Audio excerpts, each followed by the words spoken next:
Didier Reynders, ministre belge des Finances, bonjour. Bonjour. Alors regardons l'actualité. D'abord la note de l'Italie dégradée par Standard & Poor's. Quelles conséquences, Didier Reynders?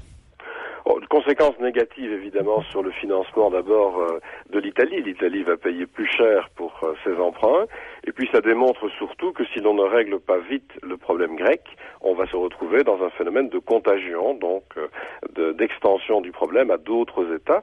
La situation pour l'instant est assez catastrophique et on attend vraiment dans les heures qui viennent de nouvelles décisions en Grèce et la capacité dès lors de l'Union européenne comme du Fonds monétaire de verser une nouvelle tranche du prêt qui a été programmé pour la Grèce. Mais il n'y a pas d'accord pour débloquer le nouveau prêt de 8 milliards d'euros. Alors, il n'y a pas eu d'accord lors de notre réunion en Pologne, c'est exact, oui. Et vous savez que ce que l'on a fait, c'est demander maintenant au Fonds monétaire, à la Banque centrale européenne et à la Commission européenne de revoir avec la Grèce quelles sont les mesures à prendre pour rattraper le retard. Il y a manifestement un retard en Grèce dans la mise en œuvre du plan de retour à des finances publiques meilleures.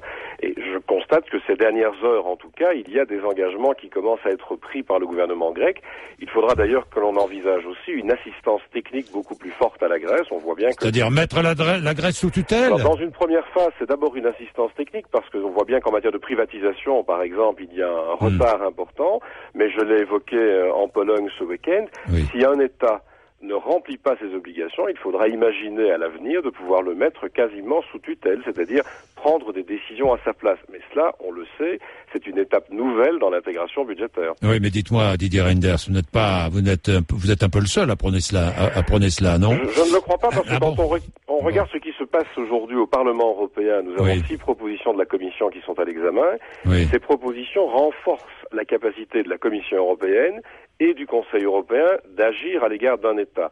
Le problème pour l'instant, c'est qu'on se limite à des recommandations, voire à des sanctions. Mais il faut franchir une étape de plus. Si un État, malgré des sanctions, ne respecte pas ses engagements, il faut pouvoir prendre des décisions à sa place. Ou alors l'autre formule, c'est de renforcer le budget européen.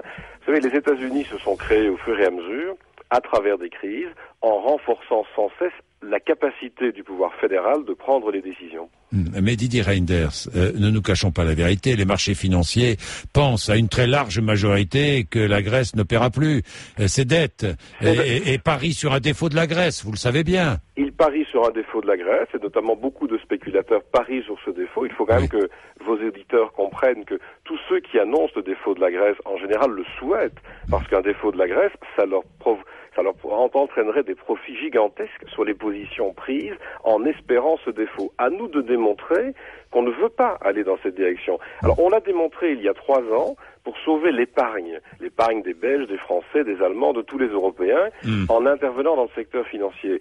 Ce qui serait assez dramatique, c'est de ne pas faire la même chose à l'égard d'un État membre de la zone euro. Alors qu'est-ce qu'on attend ? Je crois justement que l'on attend parce que, manifestement, il est plus simple pour beaucoup d'États d'aider ses propres épargnants à travers ses propres banques que d'aller intervenir en Grèce. On le voit d'ailleurs à travers les sondages d'opinion. De plus en plus de personnes hésitent à travers les sondages, on voit bien, à payer pour la Grèce. Alors je voudrais d'abord rappeler qu'on ne paye pas.